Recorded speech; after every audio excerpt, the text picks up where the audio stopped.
Maintenant, venons au fait, Monsieur le Président. Euh, Venons au fait. Nous nous sommes vaccinés contre la télévision. Nous préférons plutôt lire des livres. Euh, les livres, documentation et quelques simulations, quelques simulations. Quelques simulations. Donc, mais dans la tempête, dans le verre d'eau que vous avez créé avec l'Algérie, nous sommes sentis obligés d'écouter au moins un débat français. Débat français, bien sûr, et nous avons ciblé. Nous avons ciblé un débat dans lequel il devait avoir Benjamin Stora.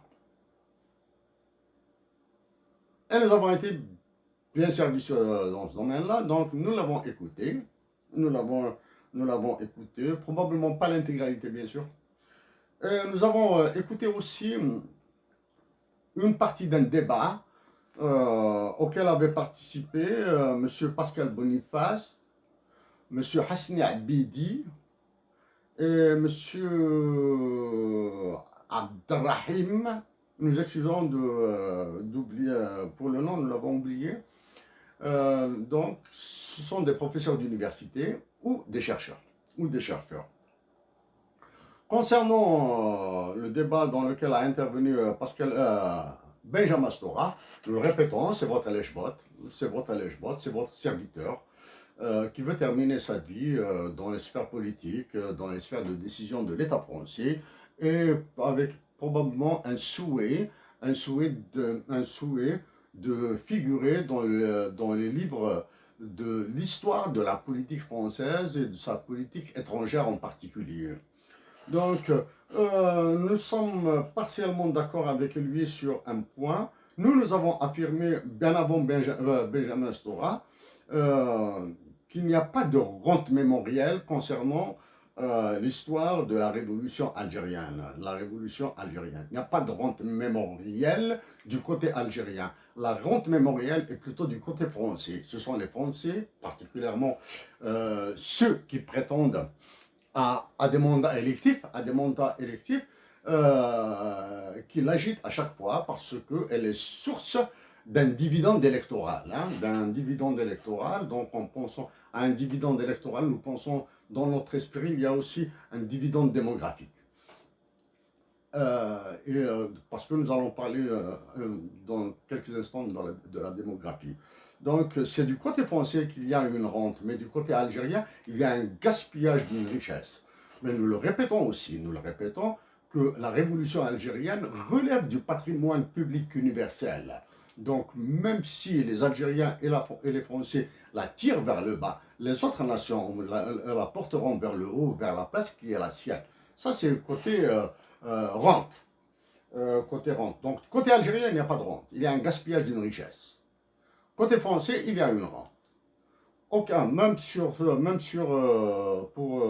pouvons parier sur les 5 prochaines élections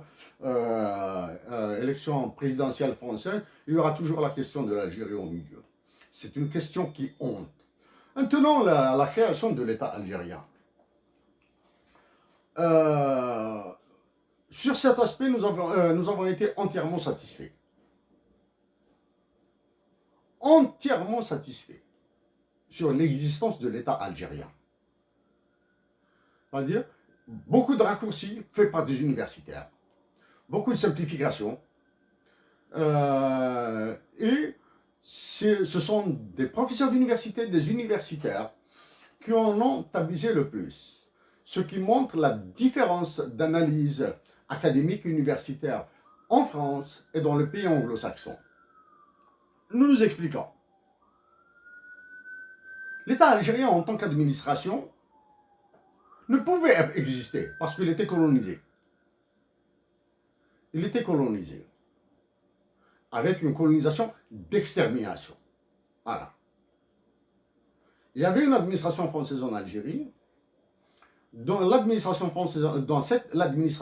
française en Algérie, il y avait des Algériens.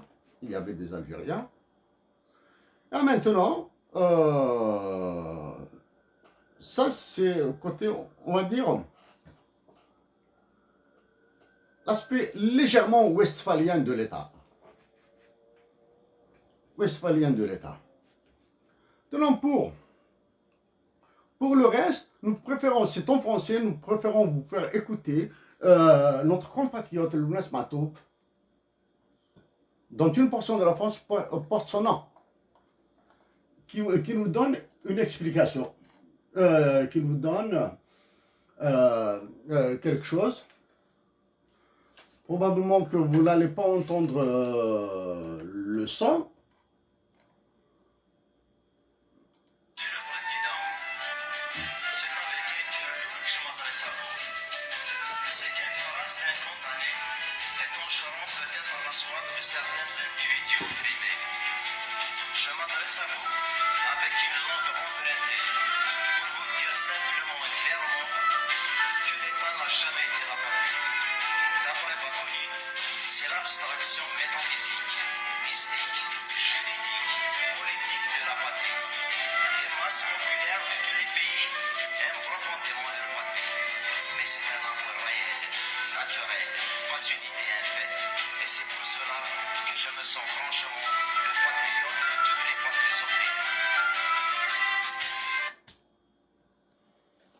Voici. Donc, d'après Bakounine, repris par Lounas Matoub, d'après Bakounine, repris par Lounas Matoub, l'État est une mystification. C'est une mystification.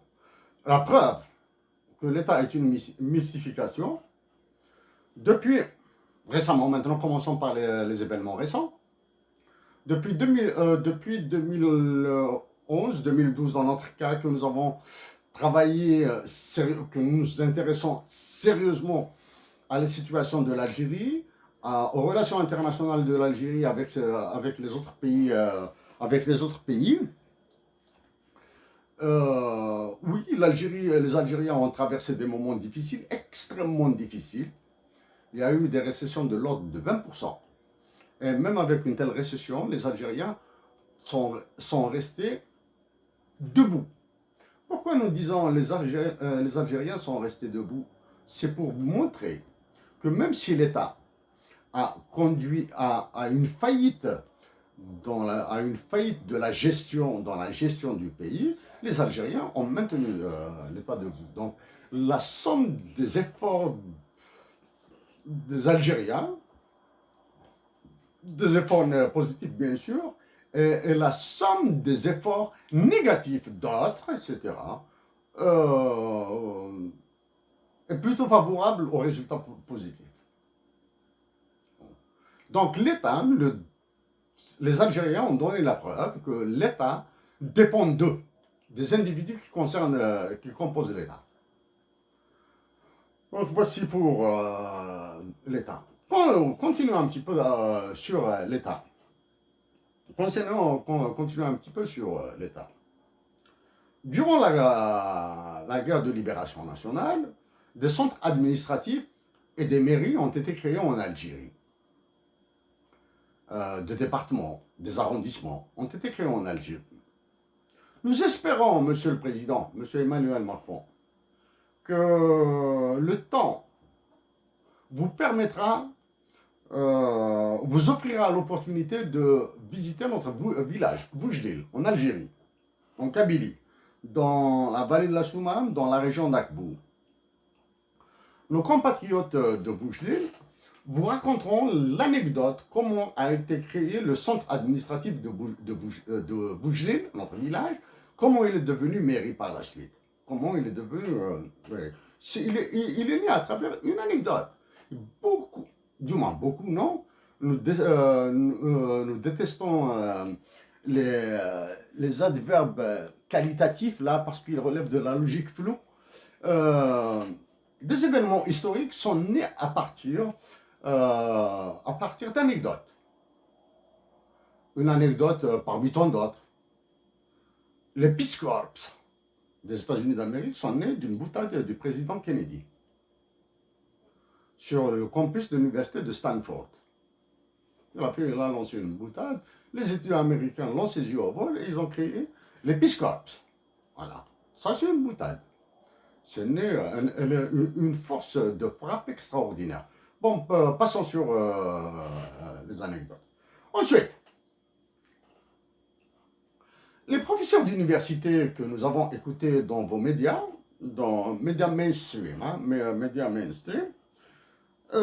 confirment donc cet écart d'analyse entre les universitaires français résidant en France ou en Suisse ou en Belgique et les méthodologies d'analyse et les critères d'analyse chez les anglo-saxons et dans notre cas plutôt chez les nord-américains. Sont restés donc figés dans les dogmes universitaires, dans ce qu'ils apprennent à leurs étudiants. Alors que, actuellement, les relations internationales s'analysent selon des grilles d'analyse de Robert Cohen, Kenneth Walsh, Joseph Nye, Susan Strange et d'autres. C'est-à-dire comme ça. Votre décision de réduire le nombre de visas était purement électoraliste. La réaction, bon, bien sûr, cette réaction était une décision purement électoraliste, mais les conséquences de votre décision seront très très lourdes dans l'avenir. La réaction algérienne a été uniquement populiste et elle sera très lourde de sens dans l'avenir des relations entre l'Algérie et la France, entre l'Algérie et les autres pays de l'OTAN. Les autres pays de l'OTAN. Nous vous signalons que si l'espace aérien est interdit à l'aviation française, à l'aviation militaire française, l'espace aérien demeure ouvert aux forces américaines, aux forces de l'Africain. Aux forces de l'Africain. Donc voilà. Ceci étant dit, nous, objectivement et de manière sèche, froide, nous posons la question. Si les Français avaient, si les États-Unis d'Amérique avaient imposé une restriction de visa pour les Algériens, est-ce que les Algériens, est-ce que l'Algérie aurait réagi de la même manière? Aurait réagi de la même manière? Ça, c'est une question. Comme vous dites en français, question ouverte au débat. Ça, c'est une question, on va dire, élémentaire. Une question élémentaire. L'autre aspect maintenant